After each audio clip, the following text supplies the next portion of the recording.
आफत में पड़ी है जान। उस्ताद, उसके हाथ में तलवार है।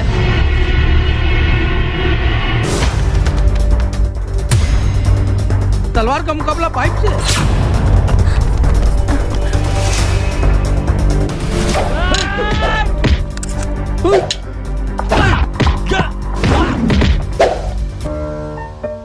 अरे वाह, आप तो हीरो हो।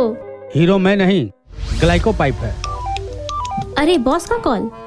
हेलो, आज का हेडलाइन क्या है? आज का हेडलाइन तो ग्लाइको पाइप है सर। ग्लाइको पाइप, हम चुकाते हैं एक एक बूंद की कीमत। झारखंड में हेमंत सोरेन सरकार के 2 वर्ष पूरे हो गए हैं और इस सरकार में एक सहयोगी दल राष्ट्रीय जनता दल भी है। राष्ट्रीय जनता दल के प्रदेश उपाध्यक्ष श्यामदास सिंह हमारे साथ हैं इस समय, जो पिछली कमेटी में प्रदेश उपाध्यक्ष थे। और ऐसे में ये कहा जा सकता है कि आरजेडी क्या सोचती है इस सरकार को लेकर और कितनी दूरी सरकार ने आम जनों के लिए तय की है, इसके बारे में इनसे बात करेंगे। श्यामदास जी, एक बात बताइए, इन 2 वर्षों में जो आप लोगों ने घोषणा पत्रों में जो जिन चीज़ों का उल्लेख किया था, उसमें कहाँ तक सफल हुए और कहाँ तक मंजिल तय कर पाए हैं आप लोग? देखिए, अभी गठबंधन की जो सरकार माननीय मुख्यमंत्री हेमंत सोरेन के नेतृत्व में जो चल रही है, जो घोषणा किया गया था, तो उसमें बहुत सारे बिंदुओं पर, बहुत सारे घोषणाओं पर धीरे धीरे अमल हो रहा है। और उसी कड़ी में आज मुख्यमंत्री जी 2 साल का जो उपलब्धि था, आप लोग जो देख करके भी आए हैं, उसको गिनाए हैं। और हम समझते हैं कि धीरे धीरे सभी घोषणाएं हम लोग पूरा कराने की दिशा में अग्रसर रहेंगे और निश्चित रूप से जनता का विश्वास जो है उस पर खरा उतरने का प्रयास किया जाएगा। ये गठबंधन की सरकार है और सभी लोगों को सहयोग से चल रही है। तो अभी तक जो भी है, चाहे आपको कोरोना पीरियड से ही ले लीजिए, झारखंड बहुत अच्छा किया है। विगत 2 वर्ष जो कोरोना काल जो रहा, उसमें झारखंड सरकार की उपलब्धि बहुत ही अच्छी रही है अन्य राज्यों की तुलना में। और उसी में हमारी सरकार जो है आगे बढ़ते जा रही है। जहाँ तक आदिवासी छात्रों को विदेश में पढ़ाने की बात है, तो ऐसे वैसे कई कदम हमारी सरकार उठाई है और इसको पूरा करने की दिशा में अग्रसर है। देखिए, कांग्रेस ने जो अपना वादा किया था घोषणा पत्र में कि किसानों का ऋण माफ़ होगा, उन्होंने तो करवा लिया, 50,000 ही सही।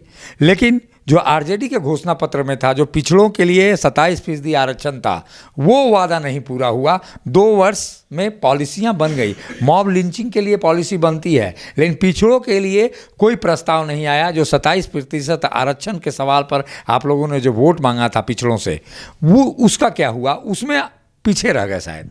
नहीं, आरक्षण पर जहाँ तक 27% आरक्षण देने की बात है, राष्ट्रीय जनता दल के घोषणा पत्र में 1 नंबर में हम लोग रखे थे इसको। और आज भी हम लोग लगे हुए हैं कि जो पिछड़ों का आरक्षण है, ये सरकार के समय में ही पूरा हो जाए। अभी देखिए, कई मुद्दे था जिस पर विवाद कुछ आया था, जैसे मगही, भोजपुरी, अंगिका को लेकर के हमारे मुख्यमंत्री जी पहले जो कह चुके थे कि क्षेत्रीय भाषा के रूप में नहीं आवेगा, नौकरियों में उन लोग का प्राथमिकता नहीं दी जाएगी। लेकिन उस पर भी हमारे मुख्यमंत्री जी सोच समझ के निर्णय लिए और अभी अनाउंस किए कि नहीं, उस भाषा को भी सम्मिलित किया जाएगा। तो उसी प्रकार से अभी जो 27% आरक्षण की जो बात है, और राष्ट्रीय जनता दल 27% आरक्षण के लिए कटिबद्ध है। और मुख्यमंत्री जी से हम लोग लगातार 27% पिछड़ों को आरक्षण देने की बात कर रहे हैं और उस पर चर्चा हो रही है। हम समझते हैं कि धीरे धीरे उस पर भी हमारे मुख्यमंत्री जी अमल करेंगे। और इसी क्रम में जातीय जनगणना के सवाल पर भी हमारी पार्टी का स्टैंड क्लियर है। और बिहार से लेकर के अन्य राज्यों में जो हम लोग मांग किए हैं कि जातीय आधार पर जनगणना हो, ताकि पिछड़ों का सही आकलन प्राप्त हो सके और सही आकलन के आधार पर बजट में पिछड़ों का प्रावधान किया जा सके। तो इसलिए उस मुद्दे पर भी हमारी सरकार गंभीर है और हमारी पार्टी खास करके जो हमारे मुद्दे हैं आरक्षण और जातीय जनगणना, उस पर हम लोग लगे हुए हैं। हम उम्मीद करते हैं कि माननीय मुख्यमंत्री जी उस पर भी निर्णय लेकर के निश्चित रूप से। देखिए, बिहार ने तो पहल कर ली है। आप लोगों ने मुस्लिमों के लिए मॉब लिंचिंग तो ले आए, जैसा बीजेपी का आरोप है, हालांकि ये भीड़ नियंत्रण कानून है। वहीं आदिवासियों के लिए, आदिवासियों के बच्चों को आप विदेश जरूर पढ़ने के लिए भेज रहे हैं, लेकिन पिछड़ों के आरक्षण के सवाल पर अभी विचार ही हो रहा है। पॉलिसी बनाने में कोरोना काल कहाँ आड़े आता है? देखिए, कोरोना काल आड़े नहीं आता है, पॉलिसी बनती है, लेकिन 1 बाय 1 करके बन रहा है ना, जिसे धीरे धीरे बन रहा है। अब एक ही बार सोचिएगा कि सारा पॉलिसी एक ही बार में हो जाए, तो हम लोग स्टेप बाय स्टेप कदम उठा रहे हैं और निश्चित रूप से मिलेगा। जैसे बाहर भेजने की बात है आदिवासियों को, तो आदिवासी भी हमारा ही संवर्ग के लोग हैं, हमारे ही समुदाय से आते हैं। कहने का मतलब है कि मॉब लिंचिंग का जहाँ तक सवाल है, मॉब लिंचिंग के बारे में तो हम लोग का भी स्टैंड था कि मॉब लिंचिंग पर निश्चित रूप से कानून बनना चाहिए। और जहाँ तक मुसलमानों की बात है, राष्ट्रीय जनता दल तो मुसलमानों को तो एक नंबर में लेकर के चलती है, इसलिए वो भी जो मांग पूरा हुआ है, राष्ट्रीय जनता दल का ही दबाव है कि मॉब लिंचिंग पर ऐसा ऐसा किया जाए। तो उस संबंध में ऐसा कानून बना। और अब बात रही 27% आरक्षण की, तो आरक्षण निश्चित रूप से मिलेगा और हम लोग उसमें मुख्यमंत्री जी को हमेशा इस बात पर ध्यान दिलाया कर रहे हैं और अवगत कराते रहे हैं कि इस मुद्दा को भी हम लोग निश्चित रूप से हल कर लिया जाए। आपके मंत्रालय में जो आपके मंत्री हैं सत्यानंद भोक्ता, उनके पास इम्पोर्टेंट मंत्रालय है जिसमें मुख्यमंत्री भी लगातार घोषणा करते रहे और चुनावी वादों में वो लगातार कहते रहे कि हम प्रत्येक वर्ष 5 लाख लोगों को नौकरियां देंगे, लेकिन नौकरी नहीं दे सके, हालांकि कोरोना काल बहाना बना। आपके मंत्री सत्यानंद भोक्ता के पास वो मंत्रालय भी है और ऐसे में लगता है कि आने वाले दिनों में पूरा हो पाएगा, हालांकि आप लोग नौकरियाँ तो दे नहीं पाए। देखिए, हमारे दल के जो मंत्री हैं सत्यानंद भोक्ता जी, तो उनके पास श्रम मंत्रालय है।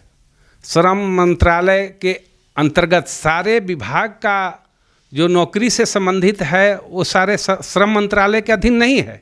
ये बात अलग है कि श्रम मंत्रालय के अधीन एक्सचेंज होता है, एक्सचेंज में नाम दिलाता है और श्रम मंत्रालय ही उसमें रजिस्ट्रेशन कराता है और जो उसके माध्यम से आते हैं। बाकी ये कॉम्पिटिटिव एग्ज़ाम के द्वारा जो नौकरियां प्राप्त की जाती है वो कमीशन से ली जाती है और जेपीएससी है जो स्वतंत्र इकाई है और उस पर जो भी वैकेंसी आ रही है, आज भी आप लोग देखे हों कि 200 कुछ अभियंताओं का वैकेंसी नगर विकास में होने जा रही है। तो स्टेप बाय स्टेप हो रहा है काम, सभी विभागों का वैकेंसी कैलकुलेट करके आ रहा है और कैलकुलेट करने के बाद सभी रिक्तियां जो है सभी विभाग में, सभी रिक्तियों के विरुद्ध में निश्चित रूप से वैकेंसी निकाल करके और उस पर नियुक्ति की प्रक्रिया चालू की जाएगी।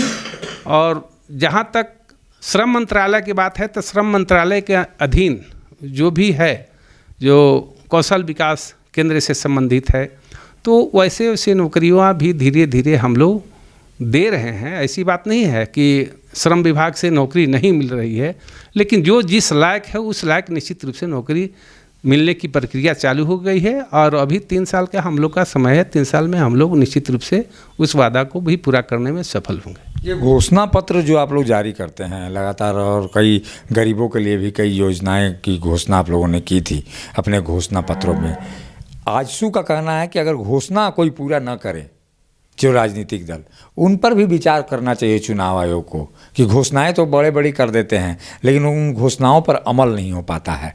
अब आप लोग आरजेडी क्या सोचती है, केवल घोषणाएं यूँ कहा जाए कि जनता को लुभाने के लिए होती है या वास्तविक में धरातल पर उसको उतरना चाहिए? नहीं, घोषणा तो निश्चित रूप से धरातल पर उतारने के लिए यही घोषणा की जाती है। और आजसू के जहाँ तक कहने का प्रश्न है, आजसू 15 साल से भी ज़्यादा दिनों तक सरकार में शामिल रही है और एनडीए की सरकार में शामिल रही है, तो बहुत सारी घोषणाएं तो भाजपा के राज में किया गया, लेकिन उस पर कितना प्रतिशत अमल हुआ है ये तो आप लोग स्वयं देख सकते हैं। घोषणा तो बहुत हुआ था, हमारे आदरणीय प्रधानमंत्री नरेंद्र मोदी जी भी घोषणा किए थे, जो आप लोग सुनते थे कि महंगाई क्या है, महंगाई कहाँ से कहाँ चल गया, तो उस महंगाई जो धीरे धीरे बढ़ रही है, जिस देश की जीडीपी का दर गिर रहा है, उस पर क्या क्या बात बोलते थे। हमारे नरेंद्र मोदी बोलते थे, स्मृति ईरानी बोलती थी, बहुत सारे अरुण जेटली जी थे बोलते थे महंगाई पर, लेकिन वो लोग वादा करके यही आए थे कि महंगाई हम कम करेंगे, लेकिन महंगाई कम नहीं करके और महंगाई बढ़ा दिए। तो दूसरे पार्टी के लोग, आजसू के लोग क्या कहेंगे, जो भाजपा के शासन में भाजपा के साथ रह के काम किए हैं और आज जब सत्ता में नहीं हैं तो वे रो रहे हैं कि घोषणा ये पार्टी किया, महागठबंधन के लोग घोषणा किए और घोषणा पर अमल नहीं कर रहे हैं। लेकिन हम लोग तो धीरे धीरे सभी घोषणा जो किए हैं सभी क्रमबद्ध तरीके से, माने हम लोग क्रमवार उसको लेकर के चल रहे हैं और निश्चित रूप से हम लोग पूरा करने का ईमानदार प्रयास करेंगे। अभी मुख्यमंत्री ने एक बड़ी घोषणा की कि जो 25 रुपये कम मिलेंगे पेट्रोल और डीजल में, यानी छूट झारखंड में मिलेगी। आप लोगों को कुछ पता है कैसे होगा, क्या कुछ होगा? देखिए, अभी तो आज हमारे मुख्यमंत्री आदरणीय हेमंत सोरेन जी घोषणा किए हैं कि 25 रुपया पेट्रोल पर हम लोग कीमत कम करेंगे। तो वैसे किस व्यक्ति को कम करेंगे, कितना व्यक्ति पर प्रभाव पड़ेगा, इस पर बैठ करके अलग से निर्णय लिया जाएगा, इसके विस्तृत रूपरेखा तैयार की जाएगी, तभी इस पर अमल किया जाएगा। अभी चूँकि उस संबंध में हम लोग भी डिटेल्स नहीं जान रहे हैं, हमारे मुख्यमंत्री जी भी आज घोषणा किए हैं, तो इस पर बैठ करके विमर्श होगा सारे पदाधिकारी से लेकर के सभी दल के लोगों को बैठा करके कि इस पर किस वे में इस घोषणा को अमल किया जाए, तो इस पर हम लोग निर्णय लेंगे बाद में। ये थे श्यामदास सिंह जो राष्ट्रीय जनता दल के प्रदेश उपाध्यक्ष रहे हैं। ऐसे में राष्ट्रीय जनता दल ये भी सोचता है कि पिछड़ों के प्रति उनका घोषणा लगातार कहीं ना कहीं झूठा साबित हो रहा है और ये भी लगातार ये बता रहे हैं कि प्रयास जारी है और राष्ट्रीय जनता दल उसके लिए कटिबद्ध है कि पिछड़ों को झारखंड में 27% आरक्षण मिले। मुस्लिमों और आदिवासियों के लिए सरकार तो काम कर रही है, लेकिन जो बड़ा सवाल ये है कि पिछड़ों की जो 55% आबादी है उसके शायद झारखंड की महागठबंधन की सरकार जो वाजिब उसको हक मिलना चाहिए उसको वाजिब हक देने में असफल हो रही है। ऐसे में आने वाले 3 वर्षों में पता चलेगा कि हेमंत सोरेन सरकार पिछड़ों को आखिर न्याय देना चाहती है या ये महज घोषणाएं जो उन्होंने घोषणा पत्र में की हैं वो घोषणाएं ही रह जाती हैं। सहयोगी संजय के साथ अशोक कुमार, मुखर संवाद, रांची।